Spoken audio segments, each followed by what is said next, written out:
Comenzamos. Bueno, buenos días a todos, ¿cómo están? Buenos días a los que están conectados también. Hoy vamos a tener la primera jornada de educación acá en la Universidad de San Pablo, en Tucumán.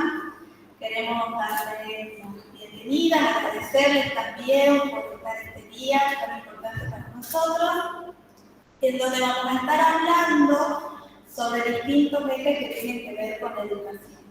Decía Nelson Mandela que la educación es el arma más poderosa para cambiar el mundo y justamente nosotros queremos hacer esto para que podamos tener una educación acorde a los tiempos actuales, en donde ya no solo estamos hablando de la escuela presencial, sino también, como estamos haciendo en este día, en esta jornada, en una educación que también nos permite conectarnos a la distancia.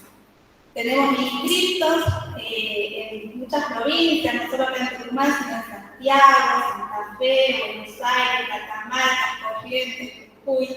Así que bueno, queremos saludarlos a todos desde nuestro lugar y son más de 300 inscritos, así que bueno, darles las gracias a todos que seguramente se irán sumando en el transcurso de la jornada.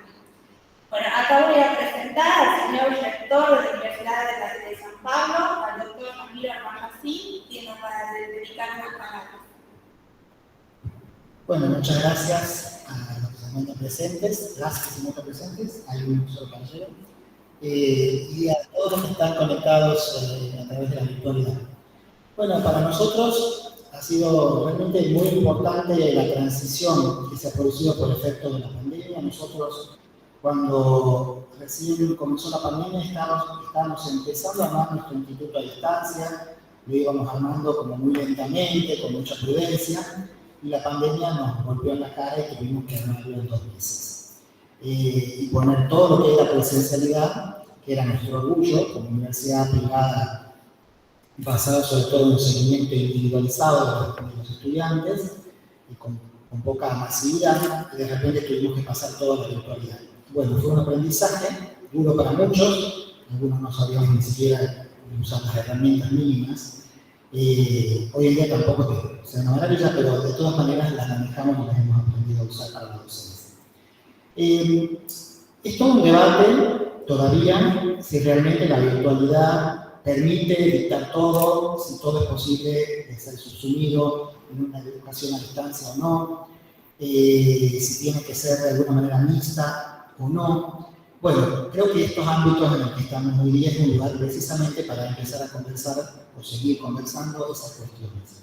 Así que les deseo una muy buena jornada, participen mucho, intercambien muchas ideas, porque en este ámbito es donde nosotros vamos a sacar las ideas para nutrir nuestro desarrollo futuro en educación a distancia. Nosotros estamos haciendo un proceso gradual de nacionalización de la Universidad de San Pablo Tucumán, es decir, hacer que la Universidad de San Pablo, que es un producto del norte de los tucumanos para toda la sociedad argentina, vaya como siendo conocida en los distintos lugares del país. Ya tenemos, por supuesto, un grupo importante de gente, pero todavía nos falta muchísimo. Y paulatinamente hacer lo propio con el proceso de internacionalización de la universidad y llevar el producto que hemos creado desde Tucumán también a los países vecinos y, por qué no, a otros países de América y el mundo. Es un proceso lento, pero tiene que ser un proceso continuo. Y para los debates en educación es fundamental. Es decir, estar en este proceso es algo que nos nutre permanentemente de preguntas que hay que resolver en ámbitos de debate y discusión. Así que felicitaciones, señor director del instituto, profesora, por esta decisión, señor director de extensión, por esta decisión que celebro y espero y les deseo muy buena jornada.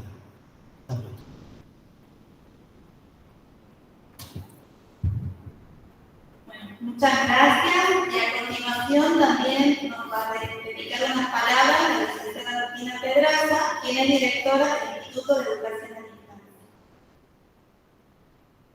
Muchas gracias. Buenos días a todos, a todas, a la gente que nos acompaña desde distintos lugares. Tenemos muchos inscritos en el día de hoy y es un honor para nosotros dar apertura a esta primera jornada de educación en esta universidad tan joven que sigue apostando a más y sobre todo un desafío tan importante en un momento con muchos desafíos y retos en la educación en el contexto que atraviesa la Argentina. Esta universidad sigue apostando a más y creo que eso es un motivo para continuar intercambiando, para continuar construyendo espacios y sobre todo abriendo las puertas a más profesionales, a más carreras y a continuar creciendo. En esta jornada vamos a ir intercambiando distintas experiencias sobre formas de enseñar, de aprender, en el contexto de educación a distancia y en los desafíos que se fueron presentando en el correr del tiempo. Como lo comentaba el señor rector, el doctor Ramiro Albarracín, este instituto creció y aceleró su transformación, al igual que todas las modalidades de educación a distancia, de la mano de la pandemia. Si bien ya era un proceso que venía en marcha, que ya arrancó en algún momento, a partir del año 2020 empezó a acelerar esa transformación y hoy nos enfrentamos a distintos desafíos. Pero el foco, más que nada, está en cómo vamos a acompañar todos esos procesos, cómo vamos a seguir enfrentando estas situaciones que se presentan en el contexto educativo en un mundo cada vez más digitalizado. Y es por eso que hoy hemos preparado distintas exposiciones de la mano de distintos profesionales, de docentes especializados de las carreras a distancia, de las distintas carreras, del profesorado universitario en educación primaria, de la licenciatura en educación especial y las distintas ofertas que ofrece la Universidad de San Pablo. Les agradezco a todos por su participación, espero que sea una jornada muy enriquecedora para todas las personas que nos acompañan y sea el primer encuentro y un punto en el camino. Que a partir de esto sigamos teniendo más encuentros sobre educación y podamos seguir compartiendo nuestras experiencias. Muchas gracias.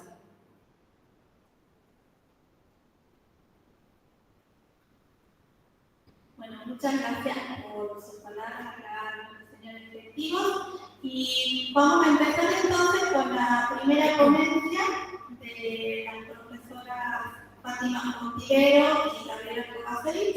Vamos a tener unos minutitos hasta que pongamos las presentaciones y se acomoden las profesoras. Muchas gracias.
Pues, ¿Sí? Bueno, muchas gracias. Sí. ¿Se escucha? Ahí está. Bueno, muchas gracias a todos por esta oportunidad de poder contar un poco las prácticas que estamos llevando adelante con la profesora Fátima Fontivero. Yo soy la profesora Gabriela Kovacevic. Estamos las dos en la carrera de educación a distancia. Y la verdad que a lo largo de estos años que venimos trabajando y abordando las distintas problemáticas que suceden en el aula, hemos decidido preparar esta temática por las distintas demandas, ¿no? Porque a veces los alumnos nos traen las demandas, se las problematizan y la verdad que se llegan a conclusiones muy enriquecedoras trabajando a distancia, porque se puede conectar, participar en el momento que ellas pueden y aún así compartir sus experiencias y siempre estar como a disposición, ¿no? La virtualidad trae toda esta disposición al instante que nos permite abordar nuestros tiempos. Pasemos a la diapositiva sobre la temática que nosotros hemos elegido.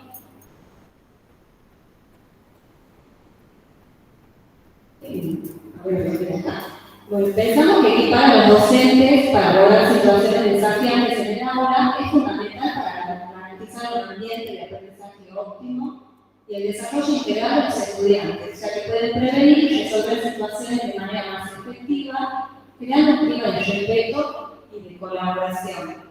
Voy a resaltar un poco esto que decía el rector también después de la pandemia, que si bien se ha potencializado la educación a distancia, también se han potenciado otras problemáticas en el aula, para las cuales los docentes no estábamos preparados. Nosotros proponemos con los profes de las distintas disciplinas que enseñan en educación a distancia, poder brindar estas herramientas para abordar todas estas cosas nuevas que han salido de la pandemia. Estos abordajes que a veces no nos prepara la presencialidad y el territorio, hay que tener otras miradas, una mirada contextualizante, una mirada singular de la población de estudiantes con los que estamos trabajando y pensar un poco cuáles son esos desafíos para los que tenemos que estar preparados. Pasemos a la... Bien, retomando un poco lo que dice mi compañera, bueno, la propuesta, digamos, de nosotras como docentes, pensando desde nuestros espacios curriculares, fue abordar algunas problemáticas que son bastante recurrentes en la práctica docente. Esas problemáticas o situaciones que tienen que ver con situaciones relacionadas al aprendizaje, que generalmente por ahí donde se hace más foco, tiene que ver con los problemas de aprendizaje relacionados a lectura y escritura. Para eso, digamos, es importante que la formación docente tenga conocimiento, tenga herramientas sobre el desarrollo de los procesos lectores, bien el desarrollo del proceso de escritura, tener, digamos, una mirada del desarrollo, de la evolución del sujeto, bien para desde ahí proponer actividades didácticas o propuestas didácticas que sean solidarias y consonantes con el desarrollo cognitivo, bien, de los niños, en especial de lo que es educación primaria. Teniendo en cuenta, digamos, que en Tucumán se está llevando a cabo justamente el programa, digamos, de la extensión de la jornada extendida, donde también están focalizando justamente en alfabetización. Teniendo en cuenta, digamos, los resultados de las últimas evaluaciones, muestran que es una problemática recurrente en el ámbito. Entonces, desde nuestros espacios proponemos, digamos, por ejemplo, conocer sobre el desarrollo, bien, conocer sobre las distintas estrategias que el sujeto va utilizando a la hora de leer y escribir. Que un docente tenga este conocimiento le permite en el aula reconocer qué sujetos están en condiciones de poder ser alfabetizados y qué sujetos necesitan desarrollar habilidades previas a la alfabetización y que va a tener que ver con actividades ligadas a la motricidad fina, la motricidad gruesa, pensar, digamos, actividades didácticas ligadas al juego, que pongan en juego una serie, bien, de habilidades ejecutivas, visomotoras, que hacen base al aprendizaje de la lectura y de la escritura. También, digamos, como parte de las problemáticas de aprendizaje y relacionado a todo lo que tiene que ver con lectura y escritura, tienen que ver las problemáticas con la comprensión lectora, que también es, digamos, una situación bastante recurrente hay casos de sujetos que pueden leer, que pueden escribir, pero no comprenden lo que leen. Bien, y eso se va trasladando del nivel primario al nivel secundario y al nivel superior. Entonces tenemos que tener en cuenta que los sujetos que manifiestan estas problemáticas, y estoy utilizando el término problemáticas porque no son problemas específicos de aprendizaje. No estamos hablando necesariamente de una dislexia o una disgrafia, pero sí una situación problemática que hace que el sujeto no pueda apropiarse totalmente de los signos lingüísticos, no pueda comprender un texto, no pueda diferenciar, por ejemplo, en redes sociales cuando una información es verídica, cuando no, hacer alguna pregunta de comprensión, bien, que son cosas que los docentes lo exponen recurrentemente. Otra de las situaciones también que nosotros identificamos como problemáticas y desafiantes para la formación docente y la docencia en ejercicio son las conductas disruptivas.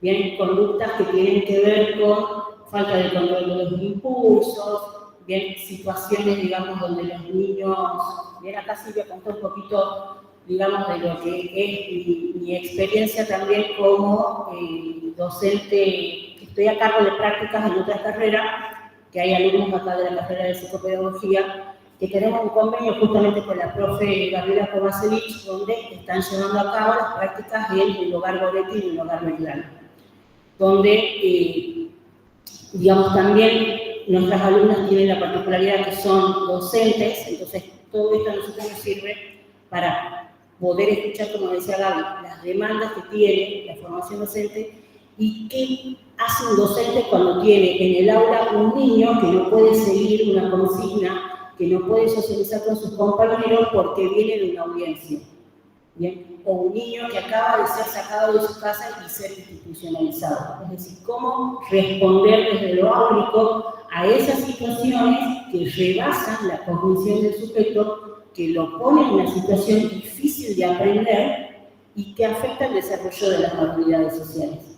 Y en ese sentido, digamos también, pensando en lo que es la docencia en ejercicio, una de las demandas o problemáticas que ponen los docentes que no tienen la formación de los recursos necesarios para poder afrontar esa situación sin caer, digamos, en la categorización o la estigmatización de que este sujeto es un sujeto problemático, es un sujeto que tiene mala conducta, es un sujeto violento. Entonces, pensar que la disrupción en el aula es en realidad el emergente de una situación, digamos, emocional subyacente que afecta también las problemáticas del aprendizaje. Y no se trata, digamos, de que el docente tenga que hacer un diagnóstico psicológico o psicopedagógico de lo que sucede en el aula, pero sí que pueda reconocer que son conductas que generalmente indican, digamos, la falta de límite, la falta de contención, la falta de poder exponer o poner en palabras las situaciones que a ellos les suceden, y que desde lo áulico es necesario que el docente actúe como mediador, como una apoyatura, que le permita a este sujeto, digamos, a este niño, expresar a través del juego, a través del dibujo, estas emociones. Si no se contiene eso emocional, lo cognitivo tampoco se puede manifestar dentro de lo áulico. Entonces son situaciones, digamos, que son desafiantes, bien, que excede a la tarea didáctica, pero si nosotros lo pensamos en lo que es el rol docente tiene que ver con poder enseñar, pero también asistir. Donde asistencia y enseñanza, si bien son acciones, digamos, tensionantes, porque sus objetivos son diferentes, en la misma asistencia el docente tiene que seguir cumpliendo su función de enseñante. No se trata de que haga de psicólogo, ni de trabajador social, ni de psicopedagogo, pero la asistencia enseña también. Enseña a poner en palabras, enseña a usar los límites, a usar otros recursos para poder expresarse, bien, enseña que hay un lugar a ocupar dentro de las escuelas, que es un niño que se encuentra afiliado y sostenido desde el grupo de pares, desde el rol docente. Y cuando el docente se encuentra obviamente superado, poder saber que hay protocolos de actuación, que hay equipos de orientación escolar que intervienen y que es necesario que los docentes conozcan ese camino de cuando a mí me toca exponerlo a un directivo, cuando el directivo lo pone un supervisor, cómo llega, digamos, a los equipos de orientación escolar, y desde ahí establecer una estrategia de acción que sea situada al caso de tu caso.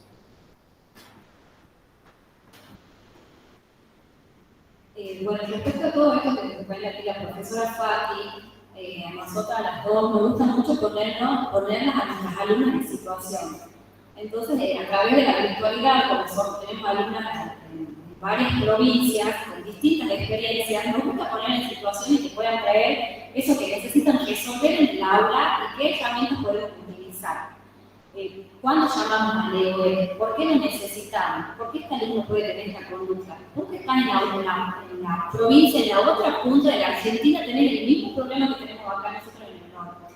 Entonces las herramientas siempre van a ser las mismas, pero siempre contextualizadas, pensadas en ese niño, en ese adolescente, en la situación en la que se encuentra inserta. Es importante conocer el territorio, conocer la familia, poder acercarse a esa, o sea, poder hacer una reflexión de nuestra práctica para poder trabajar con esos alumnos. Entonces, con la profe Fati siempre tratamos de poner a las chicas, a los alumnos en situación para poder dar respuesta a todas las problemáticas. Por ahí los alumnos que nos dicen, bueno, profe, pero yo no soy maestra integradora, yo no estoy preparada para esto, yo no soy trabajadora social, yo no estoy preparada para esto.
O sea, lo normal en adolescente.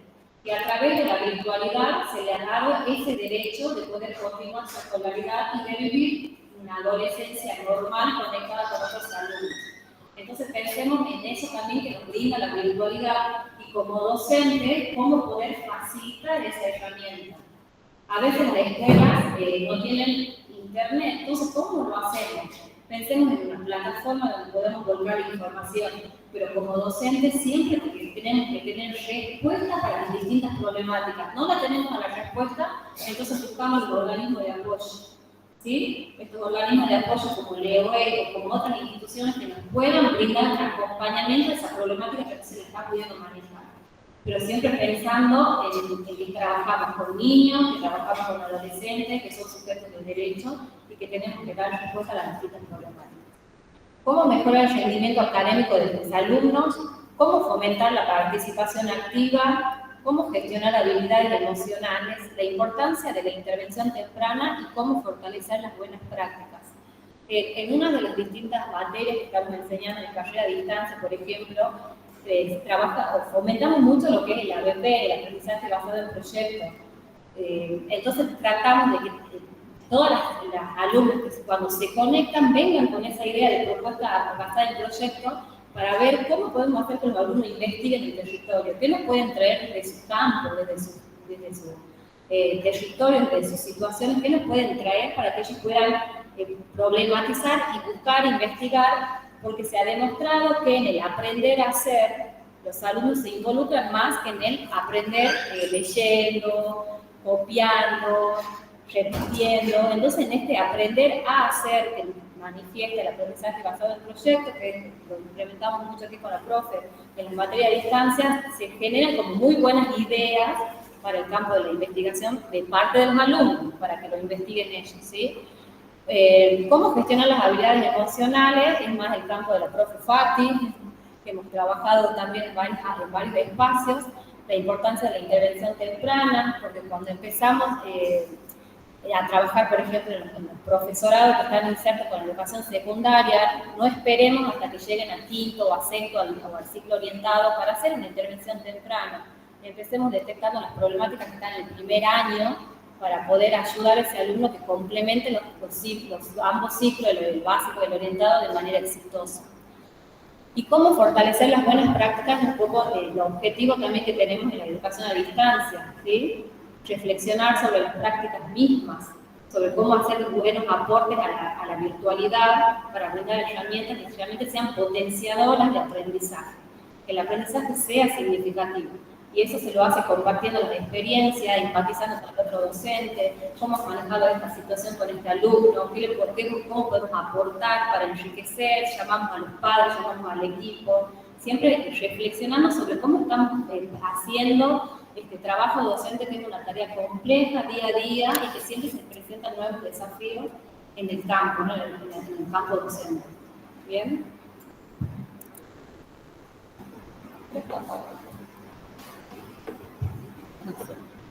Bueno, ahí retomando un poquito lo que es el trabajo de nosotras como docentes en educación a distancia, vamos a contar un poco lo que son las asignaturas en las que nosotras estamos trabajando. Bien, por ejemplo, yo tengo a cargo las asignaturas de psicología educacional y psicología de las nuevas subjetividades. Entonces, es, digamos, importante para abordar las problemáticas relacionadas al aprendizaje, tener en cuenta bien los conceptos de infancias, los conceptos de adolescencias, de juventudes, entender que los sujetos alumnos que nosotros tenemos en el aula son sujetos efecto y producto de lo que es nuestra cultura, y que no hay una única forma de ser niño, de ser adolescente o de ser joven, sino que el aula es un aula heterogénea, como dice Nijovic. Tenés otras configuraciones subjetivas que son muy diferentes a las tuyas en relación a tu época. Y eso también a veces constituye una situación tensionante o conflictiva en el aula. Bien, nosotros como docentes hemos sido alumnos de aulas tradicionales, del formato presencial, de la pizarra, del libro, bien, de una educación mucho más memorística, más enciclopédica, bien, y tenemos nuevas subjetividades donde ellos ya tienen otra relación justamente con las tecnologías, hay nuevas formas, bien, de hablar de los adolescentes. En el espacio, por ejemplo, de nuevas subjetividades, se trabaja el concepto del adolescente hiperconectado, justamente del entorno tecnocultural, y hablamos también de estas nuevas infancias y adolescencias justamente mediatizadas a través de las TIC, y donde las TIC se convierten en potenciadoras del desarrollo y de las habilidades cognitivas. Bien, cómo a través de las TIC nosotros podemos trabajar distintas competencias y distintas habilidades que no lo lograríamos en el aula a través de, digamos, una actividad didáctica tradicional. Poder navegar por distintas páginas al mismo tiempo, poder focalizar y concentrar la atención en distintos tópicos, poder filtrar la información con una lectura ligera, una lectura rápida, poder saber hacer un cortar y pegar, bien, poder trabajar, digamos, con recursos que favorezcan el trabajo colaborativo, bien, y las habilidades sociales a través de un Drive, de una wiki.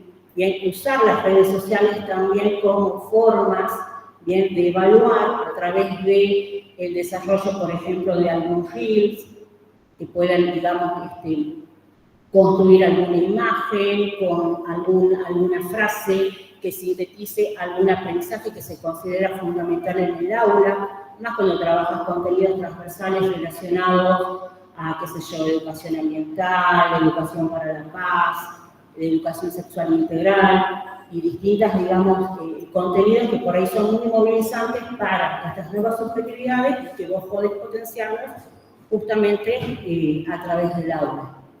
Y también entender que en este contexto se redefine también lo que es la autoridad docente, donde esta autoridad, que generalmente es muy cuestionada, muy puesta sobre el tapete, bien, ya que hay muchos frentes, muchas críticas que se le hacen al docente, si tiene autoridad o no tiene autoridad, bien, pensando que en esta época postmoderna se critica justamente mucho a la escuela, como que la escuela perdió su prestigio, perdió su lugar, que la escuela ya no es lo que era. Bien, estamos hablando, digamos, de nuevas formas de vinculación, nuevos vínculos pedagógicos, nuevas formas de repensar esta autoridad docente, que como decía mi compañera, es pensarla desde la perspectiva del derecho. La autoridad docente se constituye y se legitima en la medida de que reconoce que el estudiante es un estudiante que tiene derechos y que tiene obligaciones, y que la escuela es un espacio de socialización, donde los chicos aprenden de sus derechos, pero también aprenden de sus obligaciones. Trabajar los acuerdos de convivencia escolar, favoreciendo lo que es la responsabilidad, bien entendida como esta posibilidad mía de responder ante los daños o ante las fracturas de los vínculos, de los acuerdos, y es una forma también de que el docente puede reconstruir su autoridad mostrando de que en el mundo justamente hay reglas y que cuando las reglas se rompen hay consecuencias. El docente se posiciona como un referente y un representante de estas reglas, de estos acuerdos, y es la forma en que reconstruye su autoridad frente a los alumnos.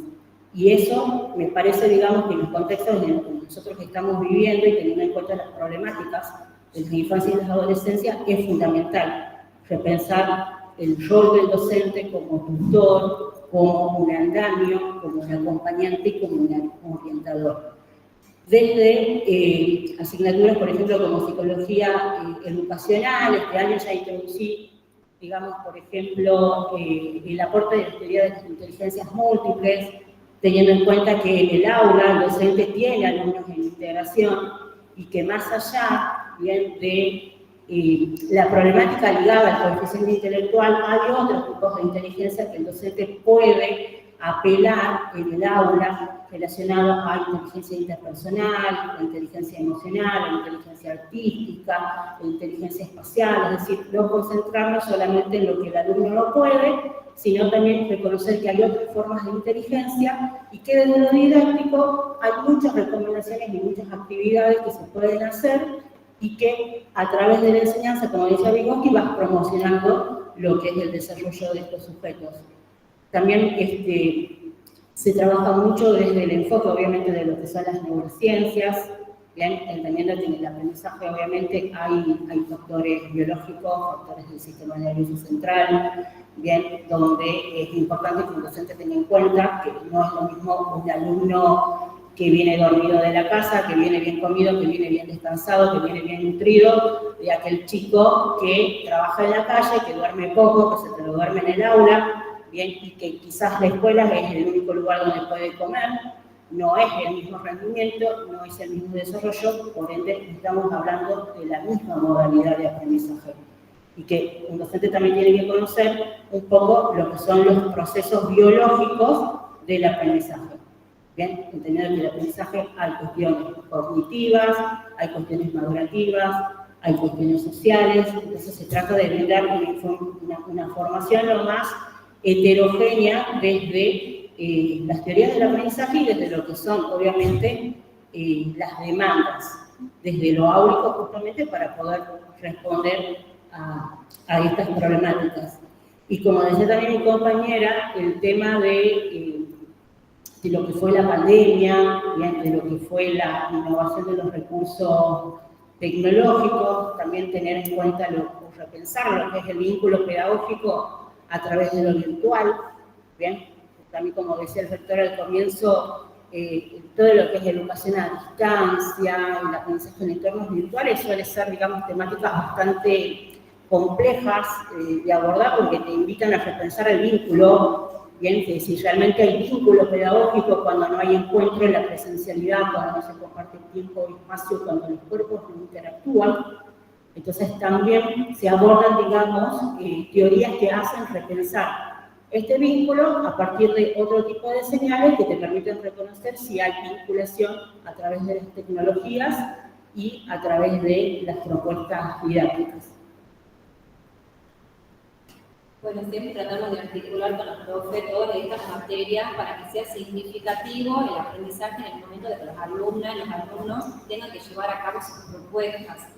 Por ejemplo, recién hablábamos de la problemática del aprendizaje, de la lectoescritura y la virtualidad nos trae esta opción, por ejemplo, de que los alumnos puedan hacer sus devoluciones a través de podcast, que hemos tenido muy buenas experiencias. Entonces, si conocemos las herramientas que nos da la virtualidad, nos permite abordar esas problemáticas desde lo que nosotros conocemos. Entonces, los docentes tienen que estar preparados con estas herramientas tecnológicas para poder abordar esas problemáticas.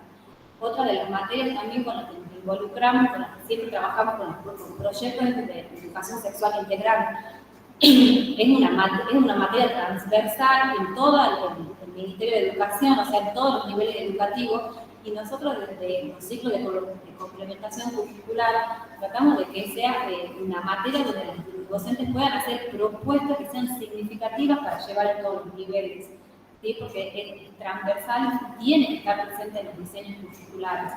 Las materias de problemática social educativa que les decía recién, las alumnas nos traen para abordar una temática que está pasando en el sur de la Argentina y resulta que la problemática es muy parecida a la que tenemos en el norte. Entonces vemos que las aulas a lo largo del país no son tan diferentes. ¿Qué es lo que está cambiando? El contexto en el que están insertas. Tal vez la urbanización, la rivalidad, la vulneración de derechos. Pero las aulas no son tan diferentes como nosotros pensamos cuando los docentes nos dicen no podemos trabajar con esta problemática. Tenemos esta problemática de alfabetización con un chico que ya tiene 15 años. Entonces no son tan diferentes y tratamos de buscar todas esas herramientas que les permitan a ustedes poder abordarlas, manejarlas e intervenir de la mejor manera posible. Hay una diapositiva antes. Para esto es necesaria una buena articulación del diseño curricular que permita dar respuestas a las praxis docentes mediante recursos y tecnología educativa que actualmente brindan las carreras de distancia. Las siguientes materias que nombrábamos recién trabajan de manera interdisciplinaria y permiten desarrollar el pensamiento crítico de las distintas miradas para ofrecer soluciones creativas a los desafíos planteados. Es muy importante que empecemos a pensar en la interdisciplinaridad cuando pensemos en la formación docente, porque ya ninguna materia trabaja de manera aislada. Las materias son interdisciplinarias, se trabaja por proyectos, es la nueva modalidad que se implementa, digamos, en las escuelas, porque, no solo porque es la bajada para trabajar interdisciplinariamente, sino porque los mismos alumnos han demostrado ese interés en aprender haciendo. Entonces, es una buena propuesta de este espacio ya empezar a articularlas para que tenga significado. Esto del pensamiento crítico, ¿sí? Si nosotros queremos promover en nuestros estudiantes el pensamiento crítico, tenemos que empezar a reflexionar nosotros mismos el pensamiento crítico nuestro como docentes, cuál es el mensaje que le queremos dar a nuestros alumnos. ¿Sí? Creo que ahí estamos, no sé si se puede creo que ya. mensaje de consulta. Sí, bueno, y eso es más o menos, digamos, lo que nosotros habíamos preparado como para comentar un poco lo que son nuestras propuestas curriculares como docentes a cargo de algunas asignaturas, bien, tomando en cuenta siempre, obviamente, los aportes de los estudiantes que son docentes. Cada tanto, digamos, he tenido por suerte la posibilidad de encontrarme como alumnos, gente que fue alumna mía en otra carrera, que vienen para acá, entonces está muy bueno. Seguir apostando de lo que es la formación, bien, docente, bien, aspirar a la actualización de los conocimientos, a nuevas herramientas, nuevas formas de acercarnos a lo que es la realidad, la posibilidad, digamos, de que nuestros estudiantes, al ser docentes, algunos en ejercicio, hemos tenido alumnos también que han sido psicólogos, psicopedagogos, fonos, docentes de secundario, o sea, bastante heterogénea, digamos, la muestra de estudiantes, y eso también enriquecía y enriquece lo que es el trabajo a distancia, no solamente por la diversidad de carreras, sino por, como decía Gabriela, esto de que tenemos estudiantes de distintas partes del país y poder trabajar con una matriz común, que pueden ser los lineamientos nacionales, que puede ser la guía federal, que yo siempre la trabajo a la guía federal como parte de las problemáticas del campo educacional, porque eso es lo que te permite pensar situaciones de bullying, acoso y demás a través de una matriz común que vale justamente para todo el país. y siempre dando esa posibilidad a que los estudiantes pasen por situaciones de evaluación donde tengan que construir desde un proyecto, desde un modelo de intervención, donde tengan que construir algún instrumento de evaluación. Bien, trabajamos, digamos, apostando, como decía Gabriela, a lo que es el pensamiento crítico, reflexivo, y no la simple reproducción memorística de contenidos, porque creemos que el docente en formación es un aprendiente y apelamos justamente a lo que es la motivación para el aprender desde metodologías mucho más activas y mucho más dinámicas para que puedan replicarlas en el aula. Bien, ahora... Sí. Sí, hay 8, pero...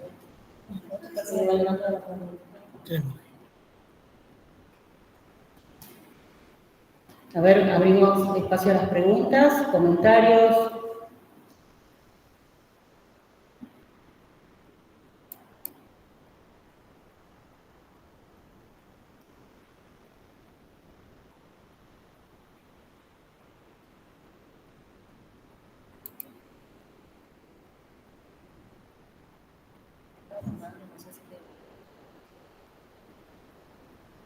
Sí, hay unas manitos levantadas. ¿Ahí quieren preguntar algo?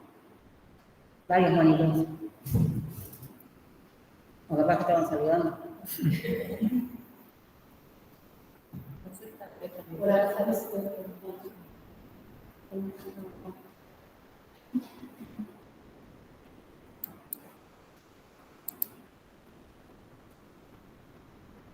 Bueno, ahí saludo a Lucía y a Pía.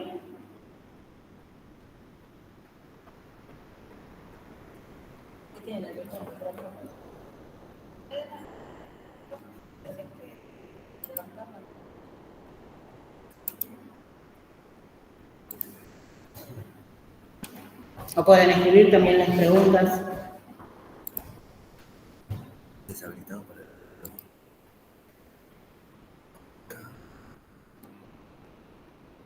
Ay, fíjate que habla. Ahora puedo.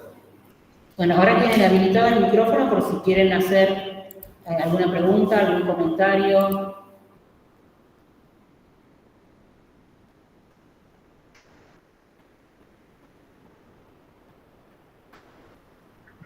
Hola, profe, ¿cómo estás? Saludos a todos por ahí. Yo soy Pía, le quiero hacer una pregunta. Cuando hablamos por ejemplo, de las propuestas de las TICs y todo eso para fortalecer los procesos de inclusión, ¿hay algún lineamiento en particular que puedan compartir? Nosotros, para articular con los procesos de inclusión, siempre nos respaldamos en la resolución 311 y en sus pares 302 y 306, donde están establecidos cuáles van a ser los acompañamientos y los apoyos. Cuando hablamos de TIC, uno de los ejemplos que les daba recién eran los podcasts, porque tenemos situaciones de problemática de aprendizaje donde los chicos no pueden escribir o no pueden leer, pero se pueden desarrollar, se pueden desenvolver de manera oral o pueden grabar los podcasts porque a veces son muy tímidos y no quieren pasar al frente. Entonces sí tenemos como herramientas que sirven de apoyo y que nos respalda la resolución 311, que es a nivel nacional, donde se establecen cuáles van a ser esos mecanismos de apoyo para que sea una promoción asistida. Recuerden que cuando hablamos de promocionar a estudiantes que están insertos en el sistema educativo común, que tienen alguna discapacidad o alguna problemática, esa promoción va a ser asistida. ¿Cuáles son los apoyos que yo voy a utilizar? Uno de esos son las TIC. ¿Bien?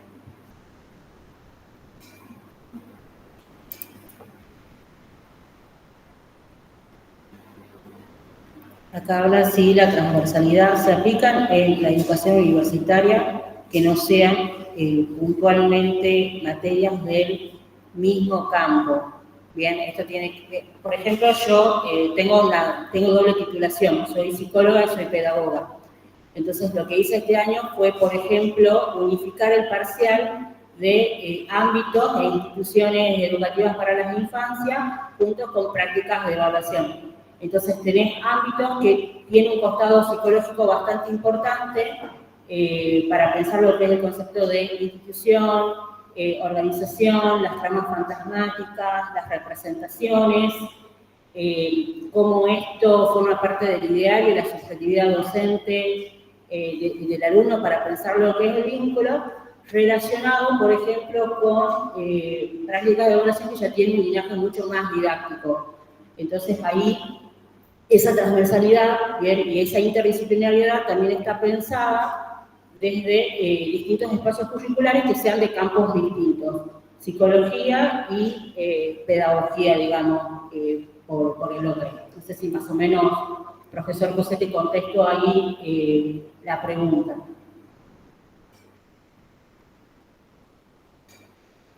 Y obviamente contenidos transversales generalmente siempre va a haber, como la profe dijo, el tema de todo lo que es ESI se atraviesa los distintos espacios, visto desde los distintos campos que hacen al currículum de la formación docente también. Lo que es, digamos, también trabajar lo que es la ley también desde los distintos espacios, la ley de educación, y como mi compañera dice, algunas resoluciones también las vas viendo en distintos espacios que te permiten ver el mismo contenido desde distintas ópticas.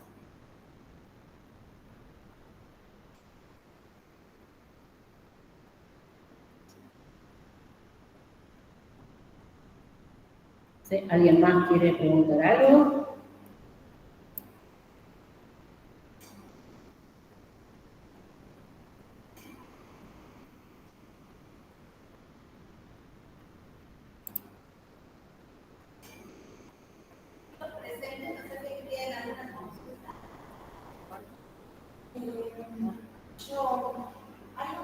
Yo sé que esto nos ha tratado de herramientas para que nosotros nos apliquemos eso. ¿Qué pasa con lo que es la institución? ¿Cómo hacer, digamos, distintas, como acaba de decir, la inclusión? Hay muchas instituciones, hay leyes provinciales, leyes nacionales, como es el caso de la dislexia, y no son aplicadas en la institución. A pesar de que se haga, ¿cómo se podría llevar eso, digamos, a que sea más efectiva, digamos, la inclusión y esta aplicación de tantas cosas que tantas herramientas que hay? Sí. Bueno, nosotros cuando tenemos una problemática, por ejemplo, nombrar aquí la dislexia, tenemos que acudir a nuestro organismo de apoyo. ¿Sí? Si estamos hablando de la escuela común, inmediatamente se hace una intervención al equipo del EOE, que inmediatamente hace una solicitud de diagnóstico con el equipo de la coordinación especial. Entonces, ese equipo es el que le tiene que dar a la institución la facilidad de armar un PPI. Entonces, la institución tiene que armar un PPI, un proyecto pedagógico individual, que se lo arma de manera interdisciplinaria, es decir, todas las materias tienen que participar en la elaboración de ese PPI. La institución tiene que ser receptiva y poder trabajar, esa es la forma de trabajar la inclusión. Yo tengo que solicitar a los organismos y poder elaborar ese PPI, porque cada PPI va a ser individual y puntual para cada niño, para cada adolescente con las necesidades que él tenga. Pero cada docente curricular tiene que participar en esa elaboración, es decir, la institución tiene que ser receptiva. Y ahí lo que sí te agregaría es trabajar por ahí un poco lo que es la resistencia también. A veces puede pasar lo que es desconocimiento, porque a mí sí me ha pasado en otras instancias de capacitación docente, digamos, que te dicen, bueno, yo no conocía la guía federal, por ejemplo, o no sabía del protocolo de actuación en casos de abuso sexual infantil, y que son, digamos, lineamientos y políticas que son a nivel nacional y a nivel provincial. Pero a veces también pasa que sí hay conocimiento, pero hay resistencia, que tiene que ver con los miedos, que tiene que ver con los prejuicios, que tiene que ver con las representaciones que a veces hacen obstáculo a lo que es la implementación de un conocimiento. Entonces, desde el punto de vista institucional, el que cumple una función de asesoría y de dirección es el que tiene que justamente estar más capacitado para poder identificar y escuchar en el discurso docente estos núcleos resistenciales. ¿Bien? ¿Por qué? Porque vos vas a trabajar en el aula una problemática de aprendizaje, pero tenés una problemática también de aprendizaje dentro de lo que es el mismo cuerpo docente. Entonces, esas resistencias hacen obstáculo a usar un conocimiento que me haría a mí transformar una situación. Bien, entonces, trabajar, digamos, usar estas horas institucionales, usar las jornadas institucionales como espacio de escucha y de trabajo de lo que es la subjetividad docente es importante, porque son los docentes los que van a instrumentar estos recursos, pero si no trabajamos los núcleos resistenciales es difícil. Los docentes tienen miedo, los docentes, los medios de comunicación también contribuyen mucho a veces también a lo que son los núcleos de resistencia. Si exponemos una situación de la violencia, como fue el caso de la docente, no recuerdo ahora en este momento de qué provincia era, que la golpearon, creo que de acá. O sea, más miedo te va a dar, obviamente, te da miedo. Entonces, trabajar esa parte, bien, identificar cuáles son los organismos, los recursos que nosotros tenemos, quiénes pueden responder, de qué manera, cuál es el camino que yo tengo, bueno, es parte también de poder implementar todo eso que haría, digamos, diferencia en lo que es la práctica.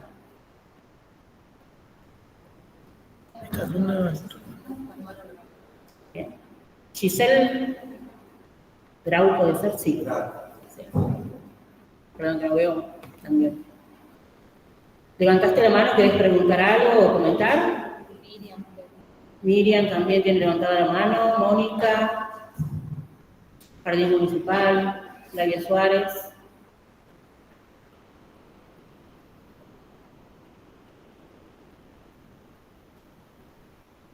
María Celeste. Me acaba de levantar la manito. Profe, buen día. Buen día. Tengo una duda. Por ejemplo, los alumnos que muchas veces no tienen actividad motriz, ¿no? ¿Hay algún dispositivo electrónico para poder trabajar con ellos y con sus respectivas maestras de apoyo especial? ¿Cómo se puede trabajar con ellos desde la inclusión, por supuesto? ¿Con la discapacidad motriz? Sí. ¿Es una experiencia de la escuela común? Desde las instituciones de educación especial. Bueno, nosotros acá tenemos 2 instituciones que están destinadas puntualmente y capacitadas para la motricidad. A veces los chicos con alguna discapacidad motriz están insertos en la educación común por sus que tienen a su docente acompañante, pero sí hay 2 instituciones especializadas. Lo que sí te puedo aportar en ese sentido es que nosotros desde las TIC trabajamos mucho con lo que es imágenes, con lo que son videos, que él pueda expresar. Hay que ver cuáles son las fortalezas que vos tenés para trabajar con él y cuáles son los desafíos, porque el desafío a veces no es del niño, sino es del docente. Entonces yo sí te recomendaría que vos busques la fortaleza de ese niño. Nosotros por lo general con la motricidad apuntamos mucho a lo que es imágenes, a elaborar, nosotros mismos elaboramos el contenido siempre va a ser el mismo, pero la actividad para ese niño, capaz que un video es un Canva, algo que él pueda, como pueda estimular otros sentidos que no tenga que utilizar sus manos, que no tenga que correr, nada. Entonces vos vas a poner la fortaleza de ese niño. Acá en las instituciones preparadas para eso trabajan mucho con lo que es audiovisual, es lo que yo te recomendaría. Bien, profe, muchas gracias.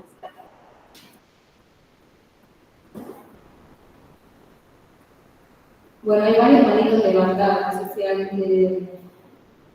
Hola, profe Fati, hola, profes, ¿cómo les va? Hola, Nancy. ¿Cómo están? Éxitos. Aquí cuando preguntaban con respecto a los dispositivos por la inclusión, ahí yo creo que debemos de estar todos unidos, como ustedes dicen, porque son recursos muy caros. Son recursos muy caros que no se consiguen así nomás y tenemos que estar todos unidos, la familia, la comunidad educativa, para poder llevar ese recurso a una escuela, porque ya tenemos chicos con esa discapacidad motriz. Hay aplicaciones que reconocen la voz para que puedan hacer tal procedimiento. Hay muchas aplicaciones y los recursos, los demás, preguntar al alumno son caros y eso se consiguen gestionando de diferentes maneras y ustedes lo saben a eso que bueno, está al alcance así nomás fácil. Eso quería aportar nada más. Desde la música también se puede trabajar con Sí, música. muchísimo, muchísimo. Pero siempre hay que buscar las fortalezas. Exacto. Siempre hay que apuntar a las fortalezas, porque el desafío va a ser nuestro. La fortaleza va a ser mía. Sí. Sí, la pregunta de Lucía dice, la subjetividad se concibe como la capacidad de interacción, intencionalidad, negociación, pero también como la capacidad de pensar. Ahora me pregunto, nosotros como docentes en general, ¿damos ese espacio para que los chicos y chicas tengan esa capacidad de pensar? Y se le escribo, bueno, porque está trabajando. Bueno, eso también tenía que ver un poco con esto que decías por ahí, los núcleos de resistencia. Uno plantea, digamos, a nivel de políticas educativas, que un objetivo es el desarrollo del pensamiento crítico, y eso está establecido en la ley nacional.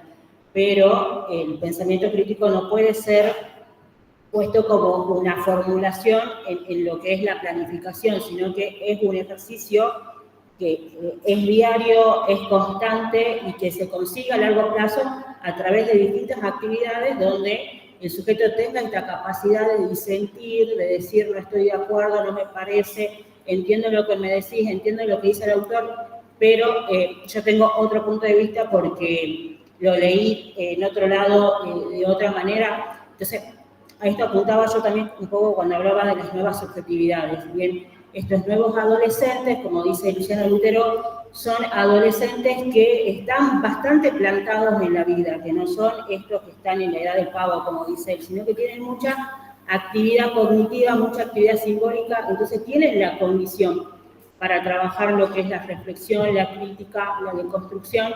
Por ahí el problema justamente somos nosotros los docentes. Estamos estructurados y hemos sido, digamos, formados con matrices de aprendizaje que son bastante rígidas y nos sentimos desafiados por ahí en nuestra autoridad docente cuando nos dicen, pero yo no estoy de acuerdo con lo que vos me estás diciendo. O yo no estoy de acuerdo con lo que plantea este autor, a mí no me parece que sea tan así.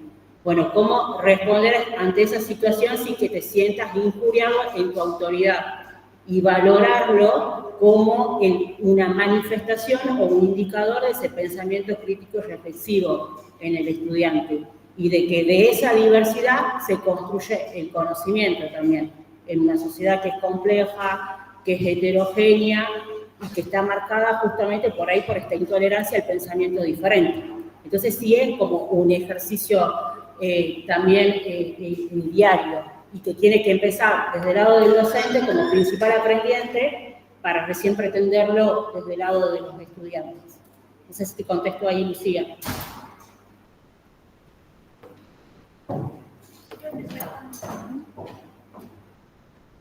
Bueno,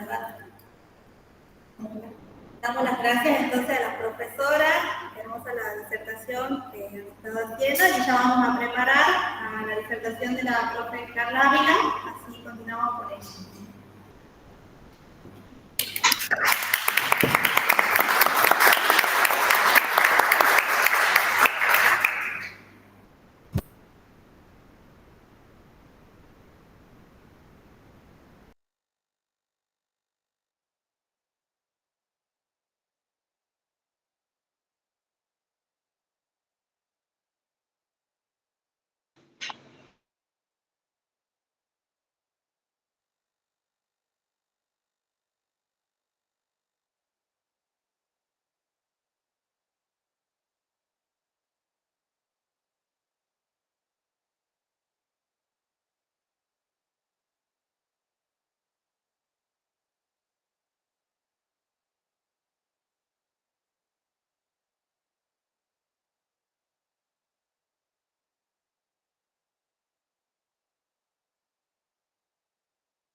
Bueno, aquí está con nosotros la profesora Carla Belén Ávila y ella nos va a hablar sobre la formación pedagógica como una herramienta para insertar a profesionales de distintas áreas en la educación del nivel superior. Gracias. Bueno, buenos días a los que están atrás de la pantalla y aquí también a todos los profes que han asistido. Mi nombre es Carla, como decía acá la profe Jessica, ¿sí? Y bueno, yo soy coordinadora de la carrera del profesorado universitario, ¿sí? Que es un ciclo de complementación curricular que tenemos acá en la modalidad de distancia, ¿sí? Entonces, bueno, yo estaba pensando cómo hacer el trabajo, qué iba a contarles, y mi decisión fue orientarme a, bueno, cómo hemos venido trabajando estos últimos 3 años, porque la carrera es relativamente nueva, y contarles un poco, o poder transmitir las inquietudes de los estudiantes que nosotros hemos ido recibiendo, ¿sí? Así que, bueno, empiezo yo a leer el trabajo. El título dice, bueno, la formación pedagógica como una herramienta para insertar a profesionales de distintas áreas en la educación del nivel superior, ¿sí? La sociedad del siglo XXI se nos presenta como un constante desafío caracterizado a partir de los cambios que se fueron dando en todos los órdenes, ¿no? Social, político, económico y, por supuesto, el que nos convoca a nosotros acá el día de hoy sería el ámbito educativo, que, bueno, yo creo que tampoco puede quedar excluido de todos estos cambios que se han ido dando, ¿sí? Y, bueno, ¿por qué? Porque si hay algo que nos interpela de manera constante a quienes pertenecemos al ámbito docente, es eso. Y en este sentido, yo me hice acá un par de preguntas que se las voy a compartir ahora para que las tengamos presentes a lo largo de toda la exposición, ¿sí? ¿Cómo pensar nuestra tarea? Primero, en una sociedad que ha desvalorizado últimamente a la profesión docente, y qué sentido tiene también dedicarnos a una tarea que parece cada vez volverse como más compleja. ¿Cómo podemos tomarnos también un tiempo para aprender y formarnos en una sociedad donde el imperativo es justamente que no hay tiempo, que todo tiene que ser ya, ¿sí? Y estos serían entonces los interrogantes que vamos a tener como objeto de análisis, ¿sí? Para iniciar este camino, me gustaría retomar un concepto que es muy usado en el área de las ciencias sociales, que es el de la globalización, ¿sí?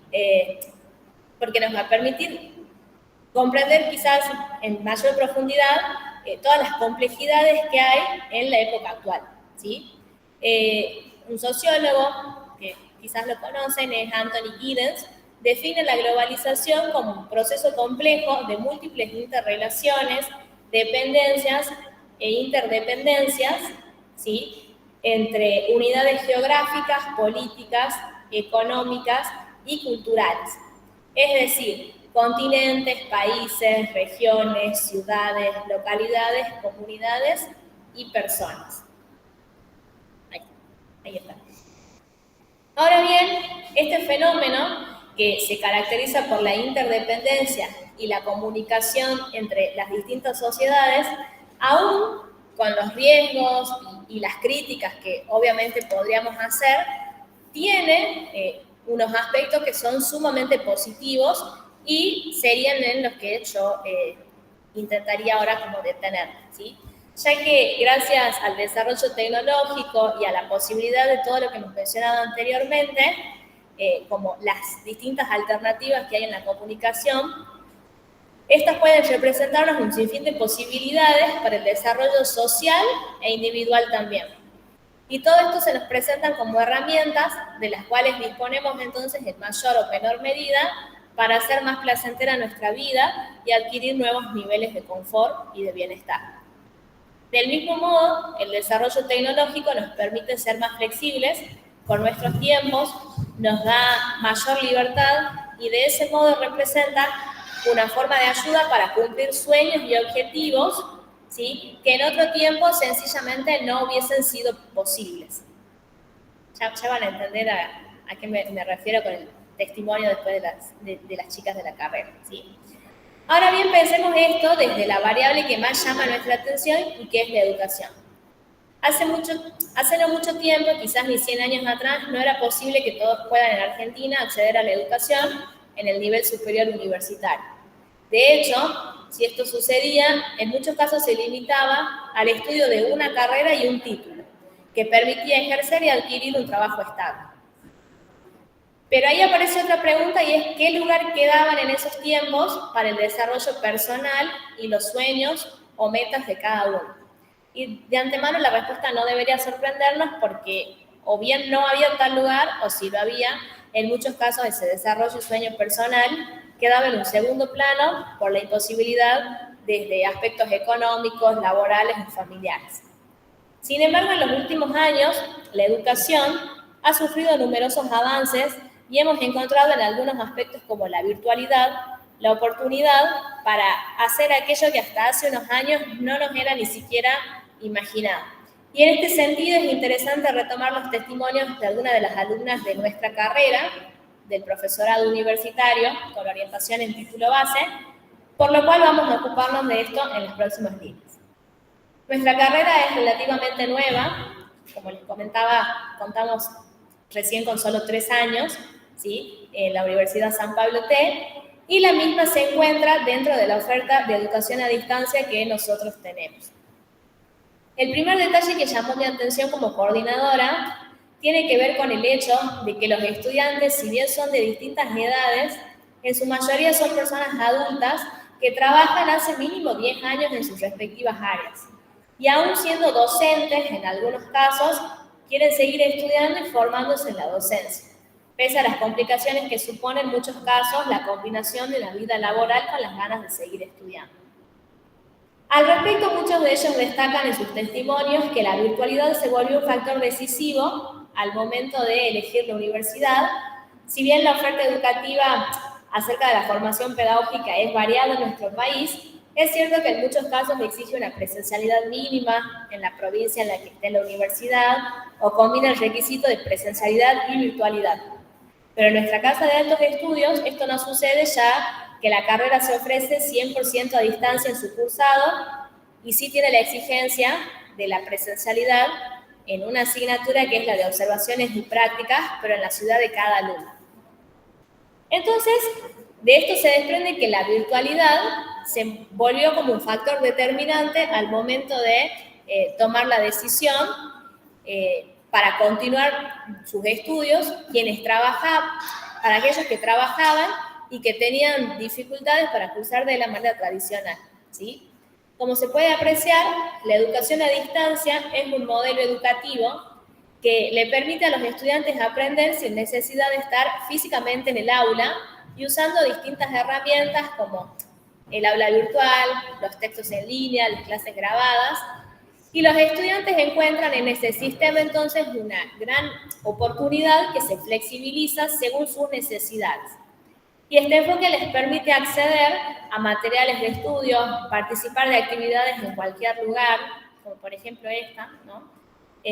Lo que da como resultado la heterogeneidad de nuestros alumnos que se escriben desde distintos puntos geográficos del país, como por ejemplo, tenemos alumnas de Buenos Aires, de Neuquén, Santiago del Estero, Catamarca, ¿sí? Y ahora bien, esa diversidad no solo está en el lugar desde donde viven, sino además está dada en lo que se refiere a sus profesiones. Es importante resaltar el hecho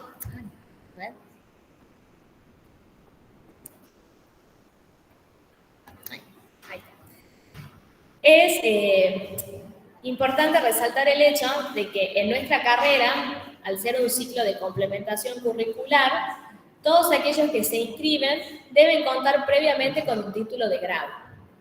De ahí que, a lo largo de estos años, hemos encontrado alumnos de ámbitos totalmente distintos. Abogados, técnicos de seguridad e higiene, biotecnólogos, licenciados de administración de empresas y especialmente docentes. De ahí surgen 2 preguntas, ¿sí? A ver.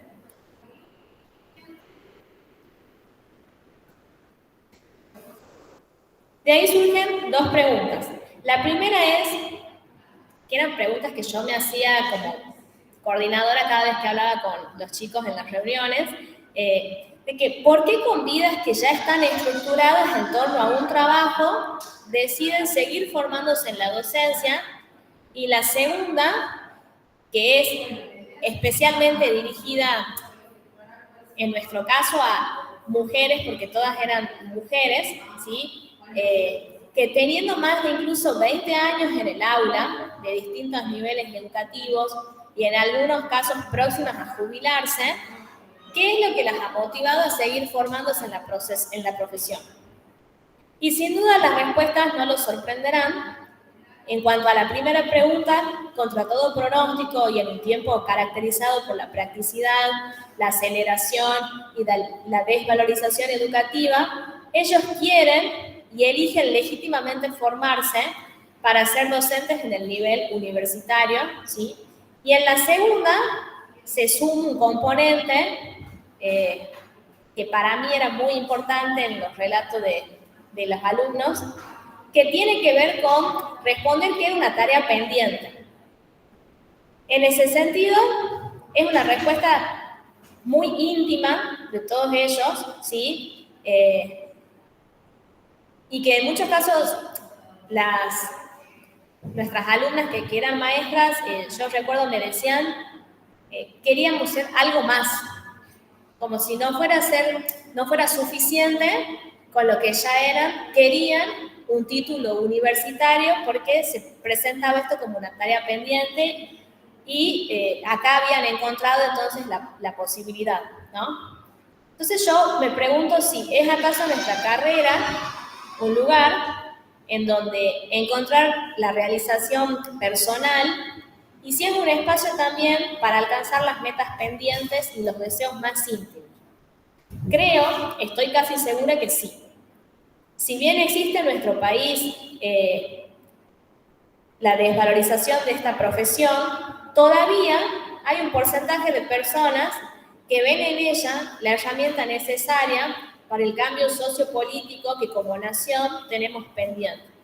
Aún existen quienes encuentran en la labor docente el prestigio social y que sueñan con ser reconocidos como profesores en su campo laboral. En este punto, creo que la carrera que ofrecemos desde la Universidad San Pablo T se presenta no solo como una rápida futura salida laboral, sino como la posibilidad de mantener y concretar sueños a nivel personal y profesional, pero también con un fuerte compromiso social.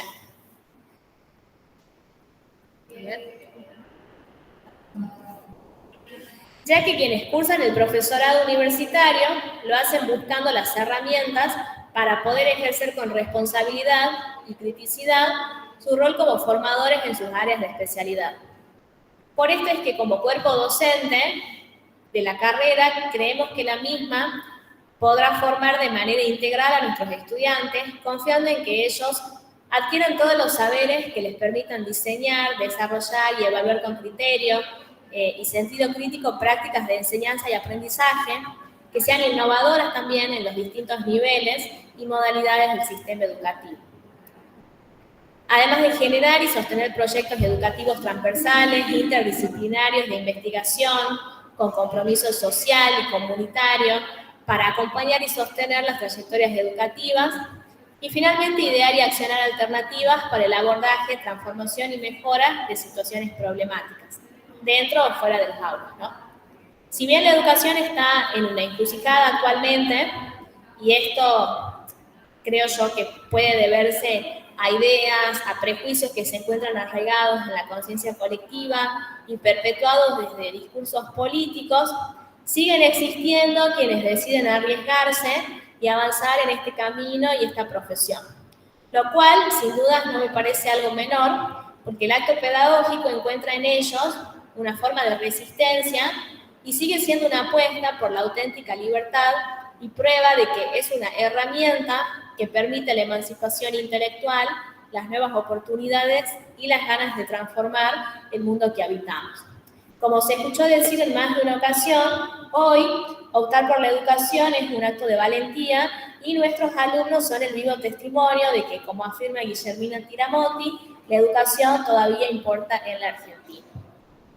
Ahí termina mi trabajo.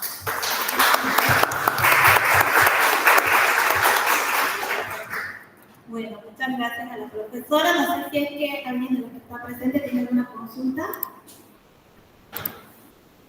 Bueno, la virtualidad. A ver si la pregunta.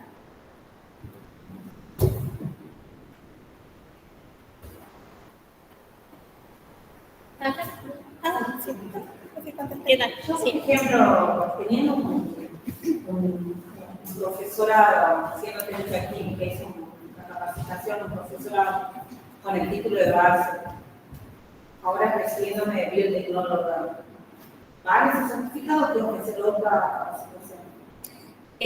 Deberíamos, es como muy técnico, pero deberíamos ver la carga horaria del título, porque hay un mínimo, que es el requisito para usar. Sí.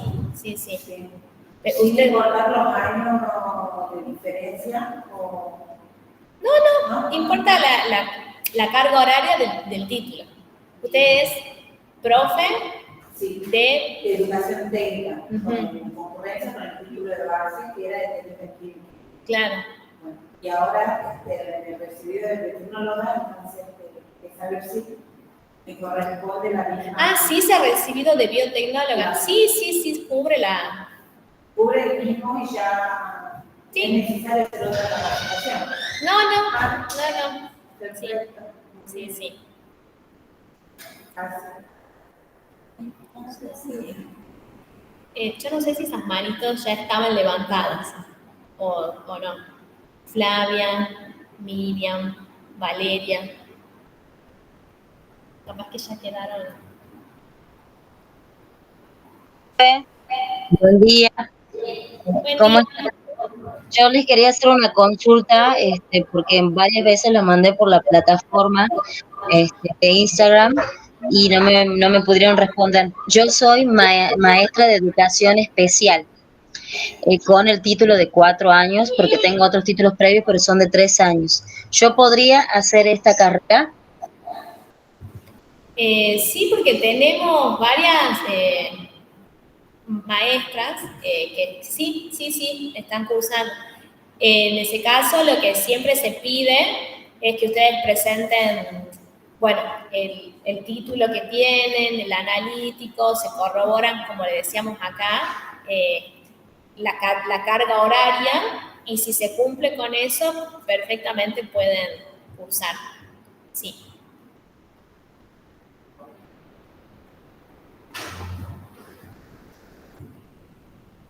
No sé si alguien más tiene otra pregunta. Yo los invito formalmente a que hagan las averiguaciones porque la carrera es muy linda, es nueva, y que sea nueva tiene como un plus, y es que los contenidos que trabajan los distintos profes, yo soy testigo de eso, están actualizados, tienen nuevas temáticas que por testimonios de las propias alumnas a veces nos dicen que en sus carreras, incluso con las chicas que son maestras, que tienen ya una base en lo que es la educación, a veces no han accedido a esas temáticas que trabajamos nosotros. No sé, se me ocurren las aulas, tenemos de derechos humanos, de ESI, que les llama la atención y que a ellas les gusta porque, bueno, son como contenidos actualizados. Se sienten desafiadas ellas permanentemente ahí con todas las materias, así que eso está muy bueno también.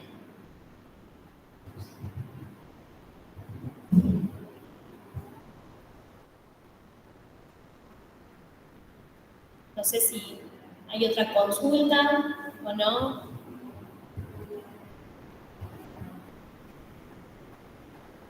Bueno, pareciera ser.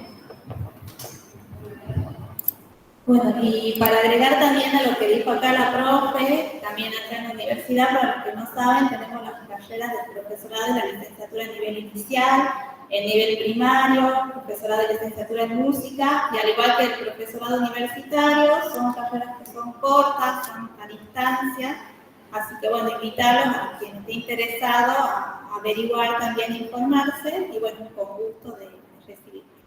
Bueno, ahora vamos a hacer un pequeño break. Para los que están acá hay cafecito. Y para los que están en su casa viéndonos, nos conectamos de nuevo a las 11:30, donde vamos a tener otras 2 ponencias y vamos a concluir a la 1. Vamos a hacer el break para el almuerzo y de ahí ya nos conectamos todos después virtual de 3 a 6 de la tarde. Bueno, muchas gracias y nos vemos nuevamente.